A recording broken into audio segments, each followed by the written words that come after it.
Hello and welcome to the channel. Today I'm going to be talking about the Skeleton Cigadesign Z3, a Chinese watch that is really well made and that will really surprise you for the price. At least I know that I was very surprised. First of all, something that I never talk about is the packaging of the watches that I review, but in this instance I think it is important to talk about it. So here is the outer box, the outer protection box. So that is nothing special, but for the fact that it protects the watch. And as you can see, the inner box is where things get interesting. And here is a sketch of the watch, and it has some relief to it. To access the watch, you have to slide this in here, and you have yet another sketch of the watch. And this inner box is made like a book. You can even see the simile pages here.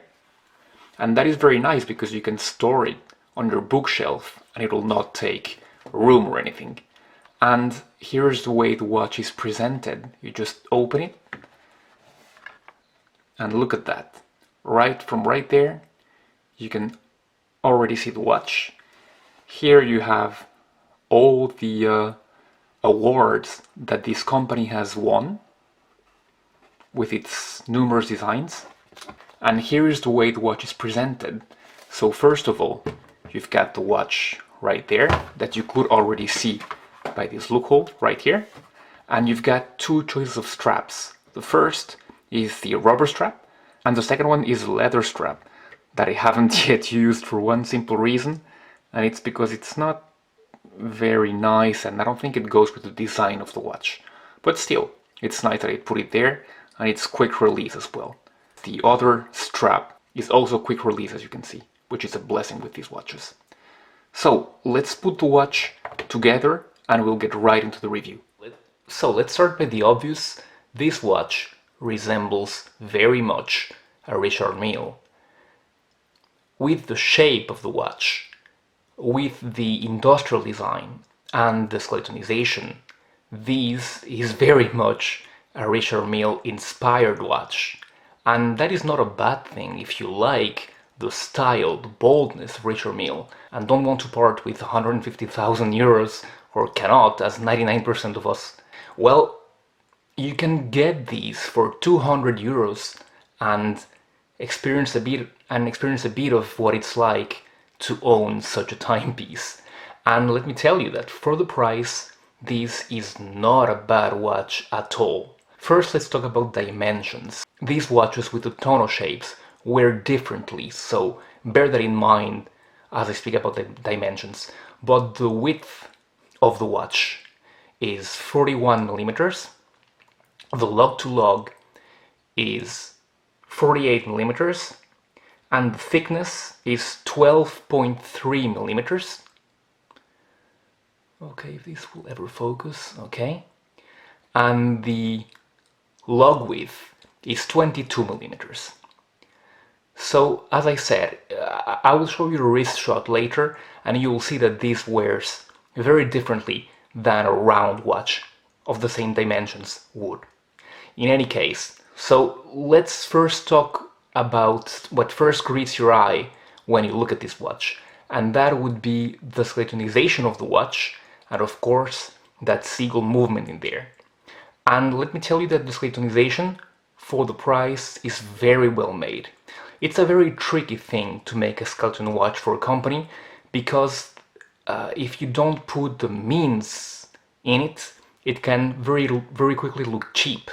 That is of course the case with most entry-level Chinese watches doing skeletons, 80, 100 euro skeletons, but it is also the case with mid-range pieces, with mid-range Swiss pieces, whose skeletons don't look as classy according to me. And the good thing about a skeleton is that you can see the movement right there, right away. And the movement is a Seagull ST2553JK, and the company classifies these kind of movement as a AAA movement, which means that it is manufactured to their highest standards. It is a 21,600 beats per hour movement with 25 joules and with an accuracy of -15 to +30 seconds every 24 hours, which is pretty good. It is better than a 4-hour movement from Seiko in that respect. I think that the only missed opportunity with this movement is that it's an automatic movement. And even though that brings a level of practicity to the watch, doing away with this later is much better for a skeleton because you can see the movement much better, and that is a bit of a pity for that respect. And the other respect is that it makes the watch a bit too thick. As I said, the watch is 12.3 millimeters thick. If they had taken off the rotor, they could have made it even slimmer. So let's talk about the hands. And the hands are these baton hands that are also mostly skeletonized on the most part, and they have red tips for legibility. And the second hand is these red hand in there for legibility's sake, I suppose. And I think that this watch is pretty legible for a skeleton, but you don't get a skeleton, of course, for it to be legible. You get it for the looking at the beautiful movements and all the pieces in there. And the hands are not badly made, and they even have a bit of loom in those chevrons in there. The loom is nothing to write home about. I won't even show it to you though. Helping with the legibility though is that ring in there showing the hours, and believe it or not, it does help to know what time it is. Let's follow up with the case of the watch. The very special thing is that it has these crevices here going on both sides of the watch, which is a pretty nice touch, and you have these 4 screws in here, which I think add to the industrial design of the watch. When you look at the sides, you can see that a lot of attention has been put in here.